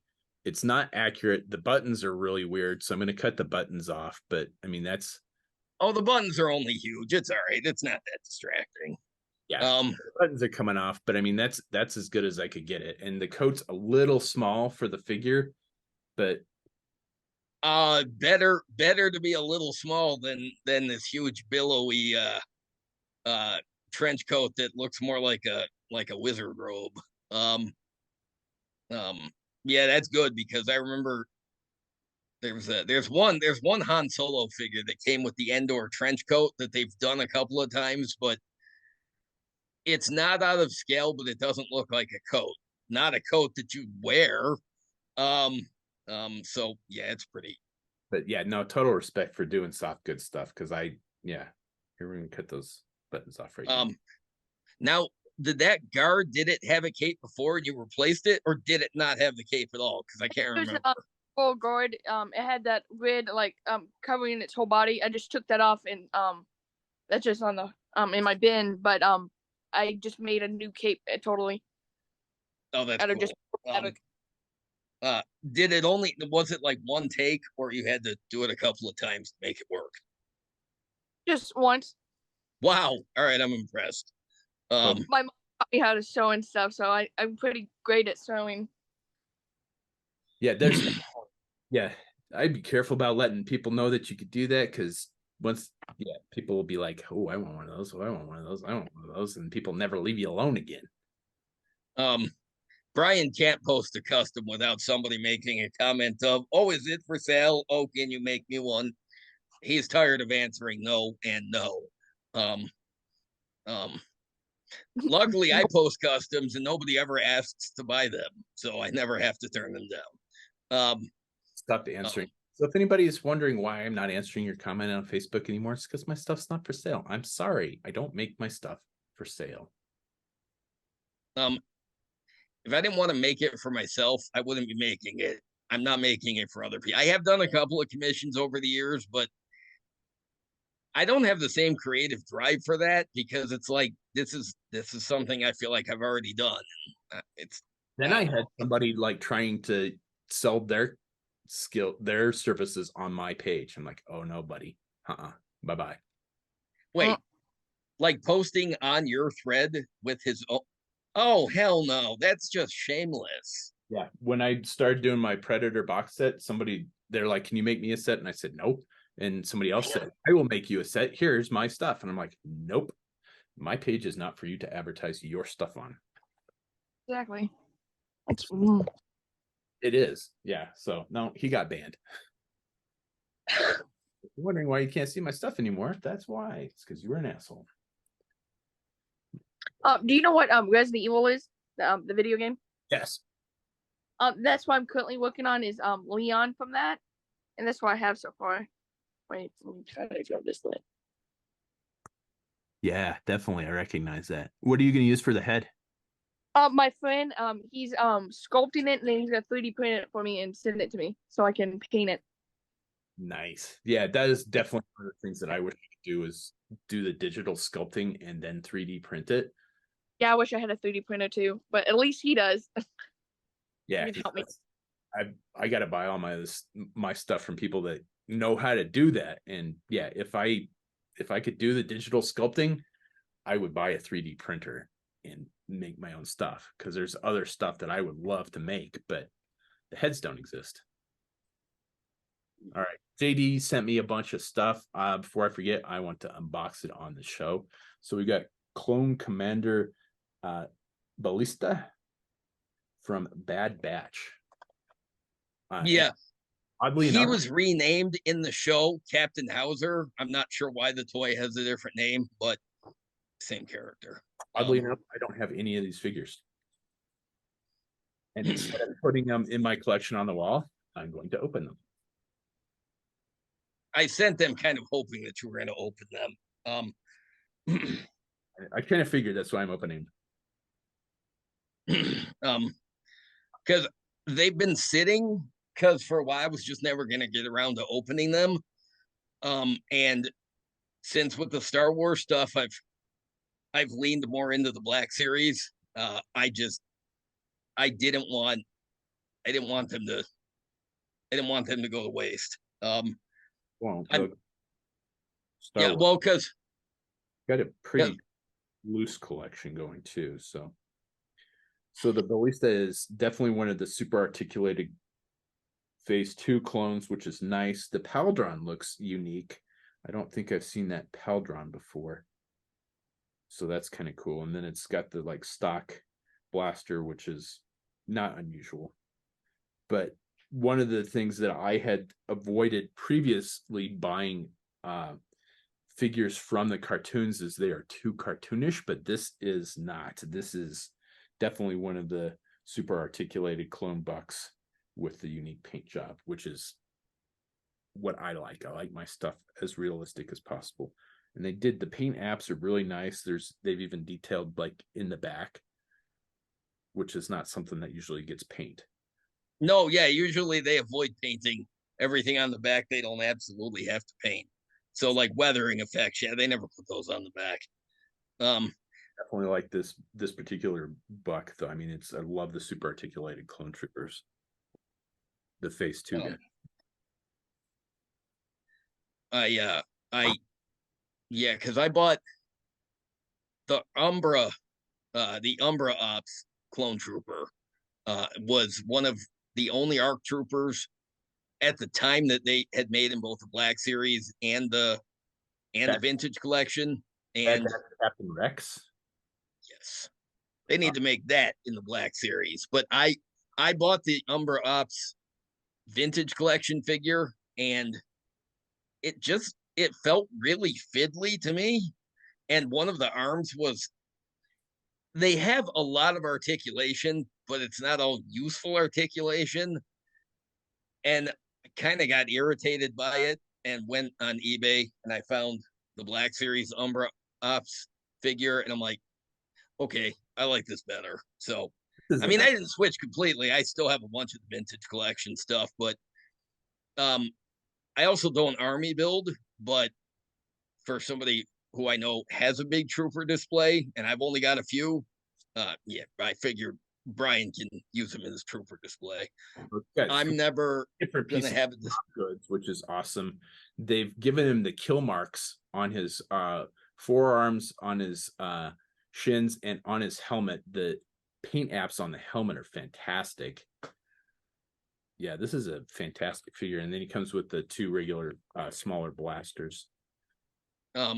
Holsters under the cloak for them. And he had his the Captain Rex face on display, right? Yes. Is he bald or did he have the blonde hair? Because blonde hair. So okay, yeah, because Rex in the cartoon always had the blonde, like the bleached hair, but some of the figures come out bald, and I'm like, that's weird. The older he was bald in the blasters don't stay in the holsters very well. The holsters are really big. So he's gonna be holding those. So I don't lose them. Nice job, Hasbro. Nice job. That's fine. And then got one more to open. And yeah, I checked before the show, and I somehow didn't have any of these figures in my collection. Is those the ones from the 4-pack? You know what? They might have been. Yeah, that because yeah, because you know what? I did like a year or two ago, I did buy a few figures because I think I found, and it might have been the set. I don't remember, but I think I found a deal on it. And then they just sort of sat in the box for a while. Yeah, This I'll bet that's why I don't have Yeah. it in my collection. because this is the Black Series Umbra Ops Arc Trooper, Yeah, and got that one. I just that's kind of what made me not switch altogether, but switch mostly. Although I'm not a completist. All right, before I opened it, Lambent Seeker Arc Trooper is I've already opened it. That's the third one here. Yeah, I think he came from one of the video games. I'm not familiar with it, and I don't like the word lambent. I don't know why. I don't even know what it means, but I don't like the sound of it. It rubs me the wrong way. But I do believe I bought it because it was an ARC Trooper, and then, yeah, but they didn't make a Black Series version of that, which is fine because again, I don't like the word lambent. I skipped it because I'm like, I have enough ARC Troopers, but looking at this, the skirting is unique, the backpack is unique, the Paldron is unique, the rangefinder on the helmet is articulated, the wrists are new sculpt, and the shins are new sculpt. So it turns out you don't have enough ARC Troopers. Actually, I can answer that. You never have enough ARC Troopers. This is I skipped it because I'm like, yeah, I don't need another fucking ARC Trooper in my collection, but this is fantastic because it's super articulated, so it's great. So I mean, yeah, it's a whole bunch of new sculpting stuff on this. Let's see if he comes with 2 pistols, the standard clone rifle, and then the heavy clone rifle. So my pet peeve of having too much. Oh wait, no, because he's got a spot on his backpack to store the larger rifle. Oh, that's awesome. That's cool. Man, yeah, decent figure. Well, I will say this.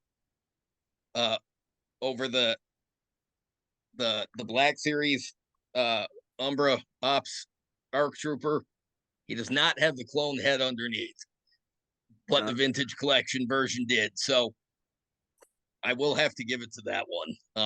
But the standard clone rifle is the rifle that's supposed to peg into the backpack.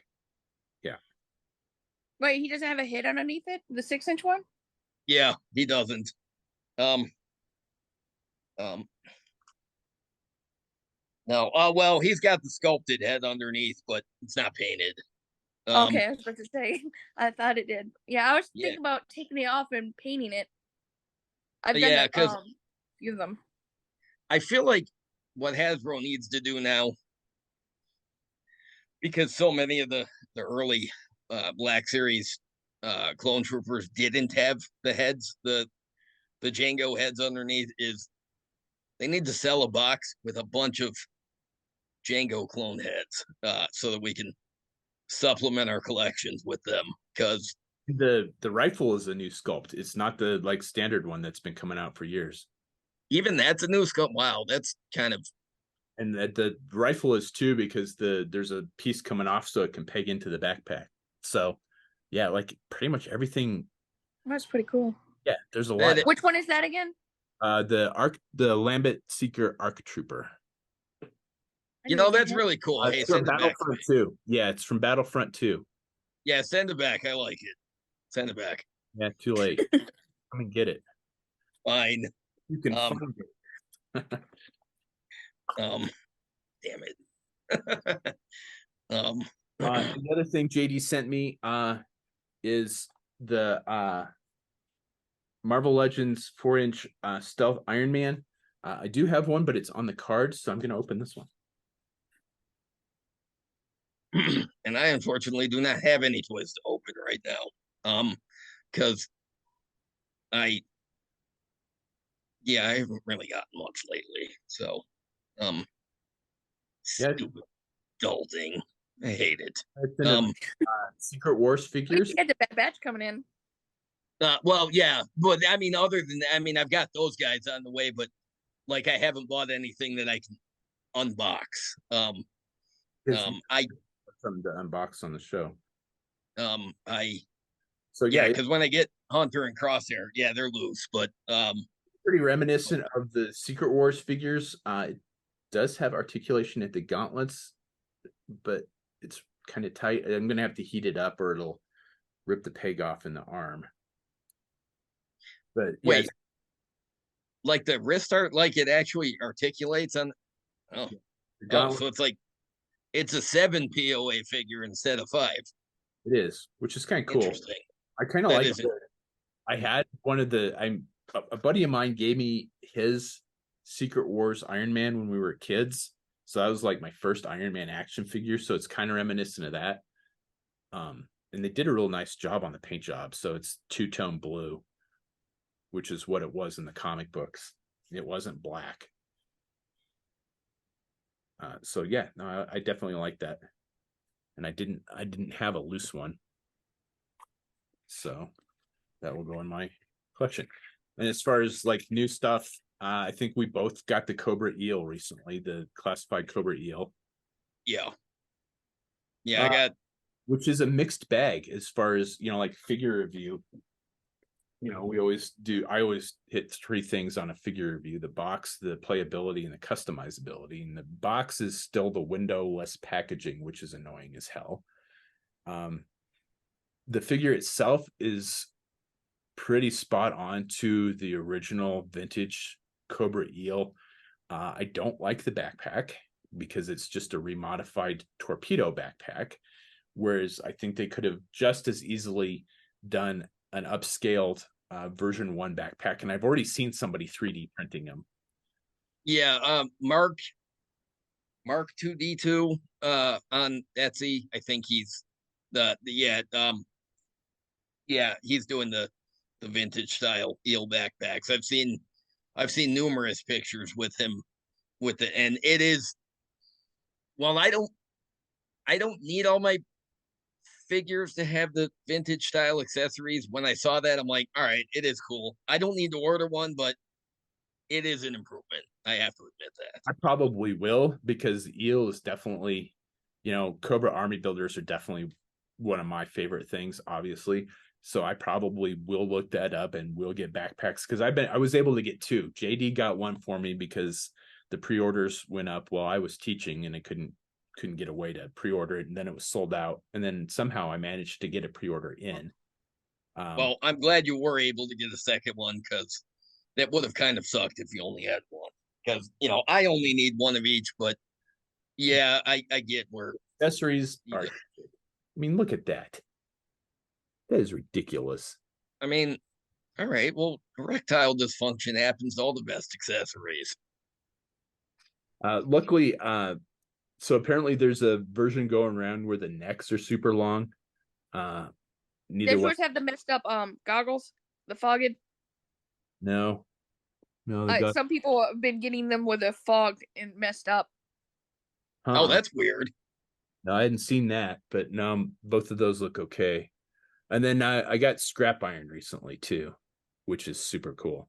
That's how I cut the shit out of my thumb. Was opening this. Oh, that's still not healed up. Oh yeah, no, it's healed up. Okay. Yeah, no, it finally closed. Yeah, But that was pretty gross when that first happened. Yeah. He texted me a picture. I'm like, wow, that's nasty. What happened? Accident at work? He's like, no, G.I. Joe. I'm like, yeah. I'm like, oh, toy related accident. These things do happen. So yeah, those are my recent additions to my classified line, is the scrap iron and the 2 Cobra Eels. I think since our last show. Well, yeah, because I don't think I had scrap iron when Julian was on. I got it while he was here, but while he was out with the family. So it was after. Yeah, we were supposed to do a show after the one he was on, but then Brian got busy with work, switching jobs and such, and so he's had adulting things to do. I don't recommend it, but it's a good idea when you can do it. So to be doing today, but I'm not. So did you pick up a shipwreck or a torpedo? I did.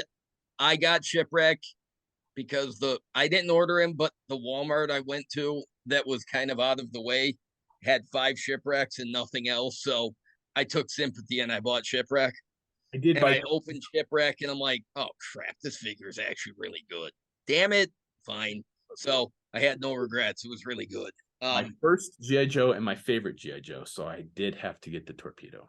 Yeah, I got Torpedo, I got Shipwreck, and next up, I had to cancel. I canceled some of the pre-orders that I had coming from Hasbro Pulse, but I still have the Snow Serpent pre-ordered. I still have the Steel Core. Yeah, Pack. Shipwreck's my favorite. There he is. Yeah, Shipwreck's a character that when I was a kid didn't do much for me. I've learned to appreciate him more as I've gotten older. He mostly annoyed me on the cartoon when I was a kid, but yeah, I appreciate him a lot more now than I did then. But yeah, I opened that figure. I'm like, man, this figure's spectacular. Are you gonna Damn it, Hasbro! Stop making me buy characters I don't care about just because you do good toys. Are you gonna email version of the Steel Core when you get it? The what? Email Steel Core figure. Are you gonna send that to me? Fuck no. I mean, I would think about it, but no. So, I mean, I thought about it. So, For like, I gave it one microsecond of consideration. Well, they just says if you're an Android, that's a lifetime. So, well, luckily I'm robotic, but not an Android. So, I just couldn't justify buying. Couldn't justify buying the set just for one figure, so I'm skipping that one. The Cobra Valkyrie set is cool, but I don't army build, so I only need one of them. But that's when I'm waiting for it. It's like I didn't want to do the pre-order, but I'll wait till it's available and then I'll get it and then we'll split it. But yeah, I don't. My big problem with the pre-orders is because in the last year, over the course of the last year, I don't mean 2023, I mean about this time last year till now, is that the pre-order dates that are real far out never seem to apply anymore. There's always the surprise of, oh, hey, look, it came early. Now give me your money. Oh, wait, no, we took your money. And oh shit, I wasn't planning on that. So right. Hasbro Pulse seems to be particularly guilty of that. So unfortunately, I had to cancel the pre-orders I had just because I didn't want the surprise of that. It's super hard to budget for that. If you it is. And because like the Trouble Bubble was scheduled for October, so I thought, well, I'll have it by then. But I canceled it last week. Brian, what happened the other day? The shipping notice came out or the shipping soon notice came out day before yesterday. Yep. And I'm like, I can't. See, that's why I don't pre-order. No. I'm at the point now where I don't blame you. I have all but stopped pre-ordering just because you can't. It made sense when everything was being impacted by the pandemic stuff, because you didn't know when it was going to come out. It was probably going to be a long wait. I still have my mind bender. Right. And I mean, and then there's things like that. But it's like, I don't because I remember last year at this time, or just about this time, maybe it was more towards Christmas, all the people that had pre-ordered like the Crimson Guard and Dusty and Zorana, all of a sudden they're complaining that in the span of a month, all their pre-orders came in from all the places at once, like 6 months early.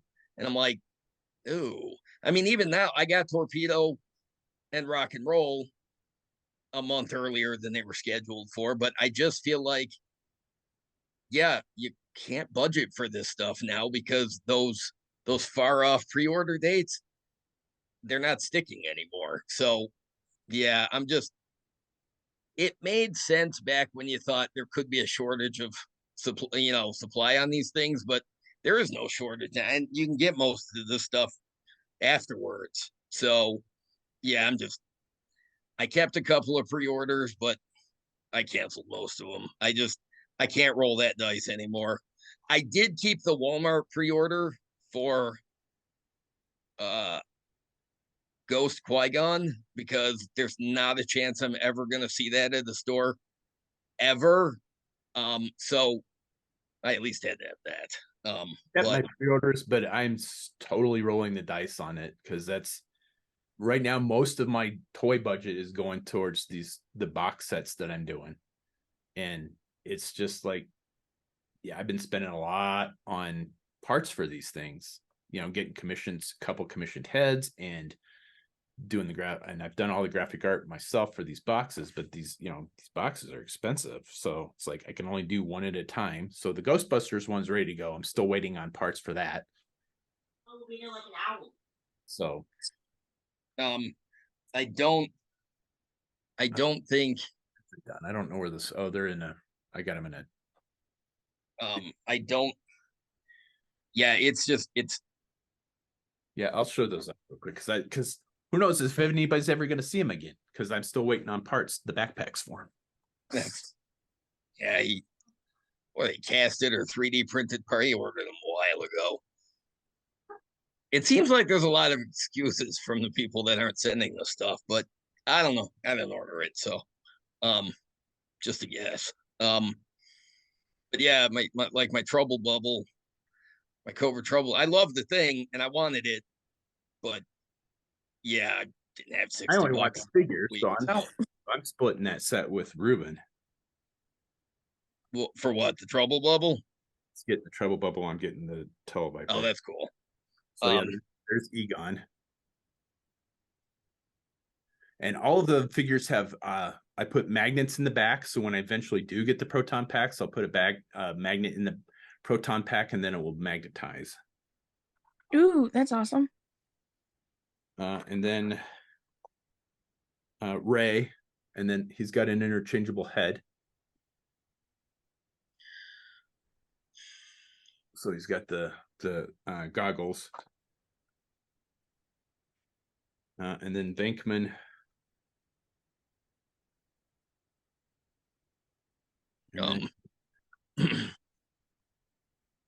And then Winston. So yeah, they're done. Just waiting on backpacks, which should well, I mean, maybe you'll have them by Christmas. Hopefully. I really hate that I'm being sarcastic about that because it might not just be sarcasm. That's really annoying. And then before I forget, JD, here are your decals. Sweet. So I'm a big nerd over the Indian release GI Joe figures from the 90s, and I'm making a custom based on one. So he made me a water slide decal so I can make the glider into and I can put the Fun School logo on the glider because print it on the translucent paper, so it should be easy to work with. Excellent. Find something that will seal the ink on the opaque paper for some reason. I don't know what's different about it, but anything that I try and seal, because I use the opaque paper for the Sons of Anarchy patches. And that makes it. Yeah. Luckily, when the paint runs on those, it just looks like a worn patch, which they are on the vest. So I mean, I was gonna say that is a cool loophole. That's a cool trick. But the really tiny patches, they look horrible. They look shit, and I can't find something that will seal. And I've tried like a ton of different sealers. Sometimes I can get it to work, sometimes I can't. I can't find a consistent blend of stuff. Because I've tried 2 different sealers on. I've tried 3 different sealers, and nothing seals it. That's really annoying. In theory, there has to be something out there that would work. And that's what I'm trying to figure out. I haven't sat down to look to see if there is a specific sealant for water slide decals. I haven't looked to see if there is like a water slide decal sealant. But I don't know. Because yeah, the patches, the front patches, they're so small, even just a little bit of ink running and it ruins the patches. So because I've got I could see that. I really don't like the water decals. I usually hand paint. I hate working with those. They always mess up a wrinkle. I have used them, and I have used them successfully, but they're not my favorite thing to use. Brian's made an art form out of it though, like he just does it and it's quick and they always look really good.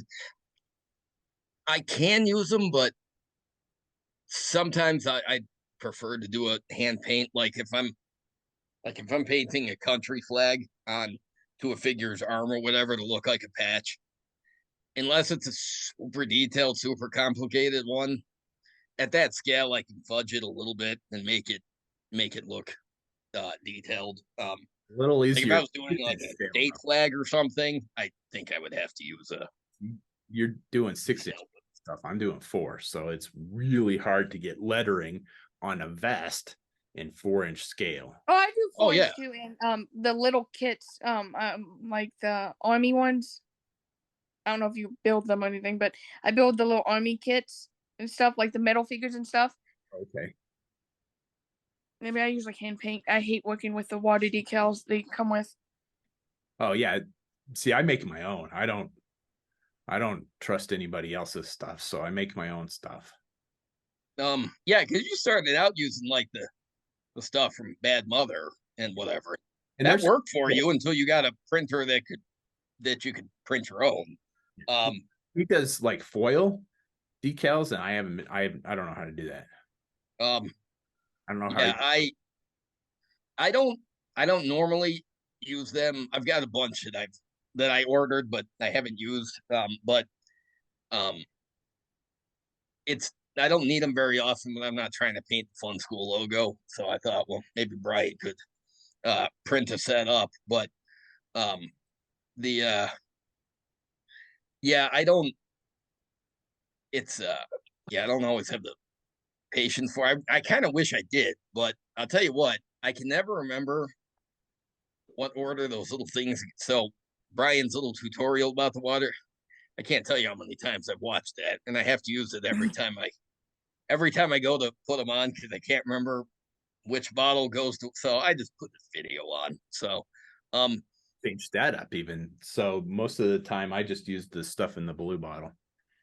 But or yeah, no blue bottle.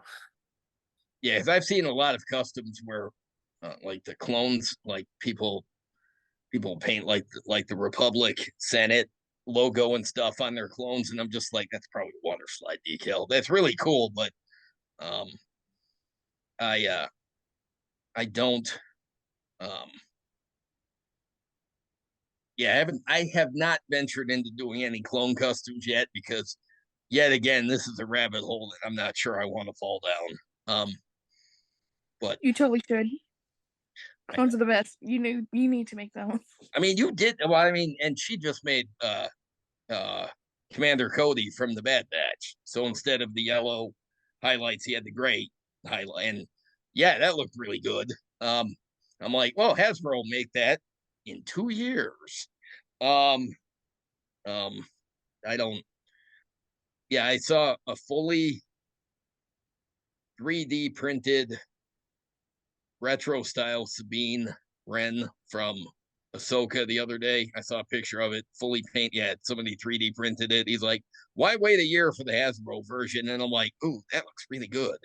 But I don't even have a printer that prints paper. So 3D printer, no. I mean, it's an awesome idea, but we were talking about while you were gone. It's like if I could digitally do the digital sculpting myself, like I think they use a program, it's called Blender. If I could do that, I would totally buy a 3D printer because my mom would do that. My mom's kind of like, I kind of want a 3D printer. I'm like, what are you going to use a 3D printer for? And she's like, I don't know, but so I could probably talk my mom into going half on a 3D printer if I print. So I was like, I've got that avenue open, but it's like, oh, I can't do the digital sculpting myself. But because every once in a while she's like, nah, maybe we should get a 3D printer. And I'm like, we should, but and we've had like Mike Hatch on the show before, who is a genius when it comes to stuff. I mean, he knows yeah. stuff. So it's like we have the resources.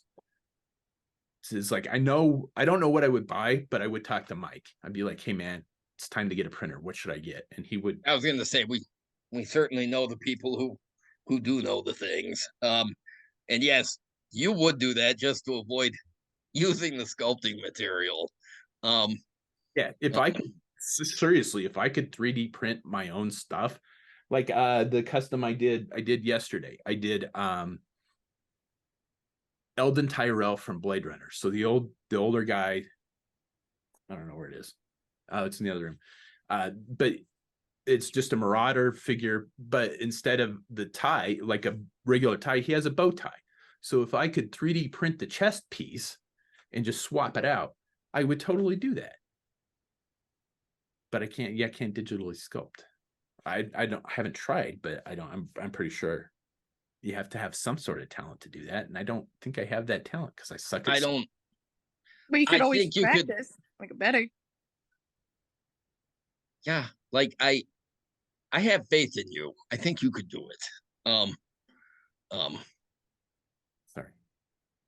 Yeah, I have complete faith that you could learn it and kick its ass. But you know, it's a matter of being ready to try, I guess. And having the time. Well, yeah, that too. I mean, yeah, there is that. I mean, small details. Small detail.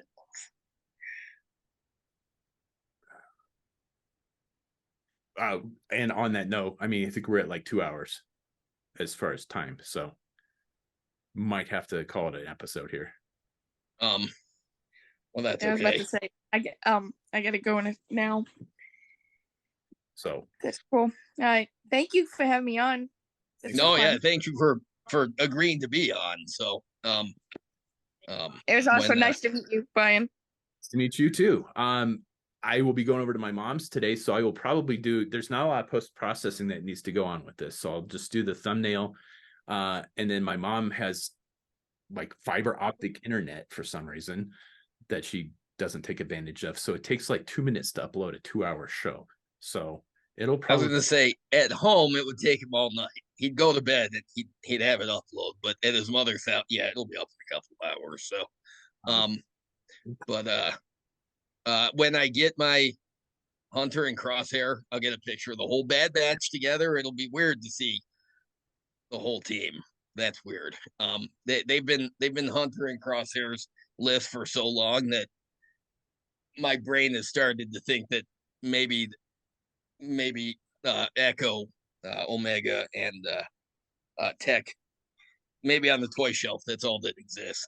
Because I like to make a joke that if I can't find something, maybe it doesn't exist. And I talked myself into thinking the Hunter and Cross, they just didn't exist. So, but I'll get a picture of it and it'll be badass. But, yeah, Olivia, thanks for coming on. It was nice talking to you. And always, thank you for watching, everybody that follows the show. As always, please do that fun social media stuff. Like, share, subscribe, comment below. If you've got suggestions for shows, please put them in the comments. If you want to be on the show, get in touch with JD or I. And Olivia, the show will be on the YouTube channel. And we'll post links. I posted on my customizing page, my page, and JD will post page on his, and it goes in the general Geekery group as well. And then you can share. All right, cool. So all right, hope and have it up later today. Right.